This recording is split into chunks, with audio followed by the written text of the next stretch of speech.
লখিমপুৰৰ বিভিন্ন অঞ্চলত জল জীৱন মিছনৰ নামত একাংশ ঠিকাদাৰৰ দুৰ্নীতিৰ বাবেই জনসাধাৰণে পোৱা নাই পানী।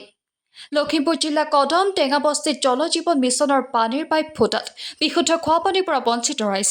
ঠিকাদাৰৰ বিৰুদ্ধে ক্ষোভ প্ৰকাশ সচেতন মহলৰ। লখিমপুৰ জিলা কদম টেঙাবস্তিত বিগত কেইবাদিনো ধৰি জল জীৱন মিছন আঁচনিৰ পানীৰ পাইপ ফুটি থকাক লৈ বিশুদ্ধ খোৱা পানীৰ পৰা বঞ্চিত হৈছে ৰাইজ। উক্ত পানী যোগান আঁচনিখনত ঠিকাদাৰে নিম্নমানৰ সামগ্ৰী প্ৰয়োগ কৰাত ৩ মাহৰ ভিতৰত কেইবাবাৰো পানীৰ পাইপ ফুটি যোৱা ঘটনা সংঘটিত হয়। শেহতীয়াকৈ বিগত কেইবাদিনে আঁচনিখনৰ পানীৰ পাইপ ফুটি থকাত কদম টেঙাবস্তিৰ সচেতন ৰাইজে ঠিকাদাৰৰ বিৰুদ্ধে তীব্ৰ ক্ষোভ প্ৰকাশ কৰি শীঘ্ৰে ফুটা পাইপসমূহ মেৰামতি কৰি ৰাইজক বিশুদ্ধ খোৱা পানী যোগান ধৰিবলৈ দাবী জনায়। লখিমপুৰৰ পৰা বেদান্তপুৰৰ প্ৰতিবেদন, ৰাইজৰ বাৰ্তা।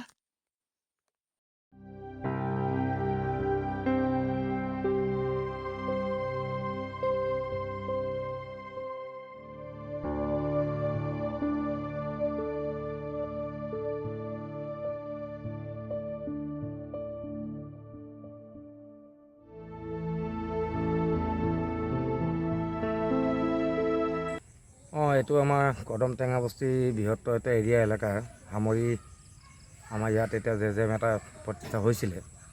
কথা হ'ল কি, ৰাইজৰ বহুৰ প্ৰতীক্ষা অপেক্ষাৰ মাজত ৰাইজে এটা বিশুদ্ধ পানী খোৱাৰ ব্যৱস্থা পাইছিলে কদম টেঙাবস্তিৰ ৰাইজে।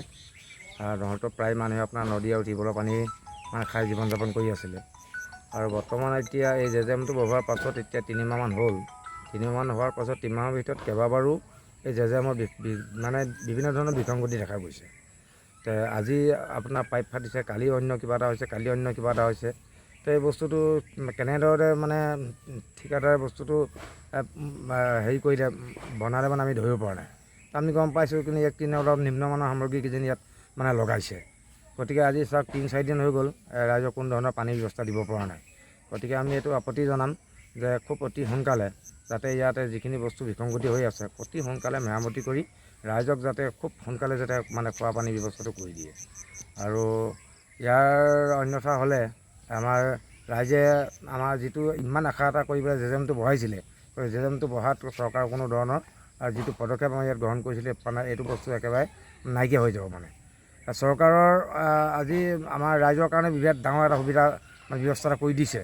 কিন্তু কথা হ'ল কি, আমাৰ অলপ ৰাইজৰ চোৱা চিতাৰ কাৰণে আমাৰ যিবিলাক সামগ্ৰী ইয়াত লগাব লাগে, গতিকে সামগ্ৰীবিলাক ভালদৰে নলগাই অলপ নিম্নমানৰ সামগ্ৰী লগোৱাৰ কাৰণে আজি বিসংগতিবিলাক দেখা গৈছে। গতিকে এইটোৰ ওপৰত মই আপত্তি জনাম। অতি শীঘ্ৰে যাতে ইয়াত যাতে যিখিনি বিসংগতি হৈ আছে অতি সোনকালে মেৰামতি কৰি যাতে ৰাইজক যাতে খোৱা পানীৰ ব্যৱস্থাটো কৰি দিয়ে।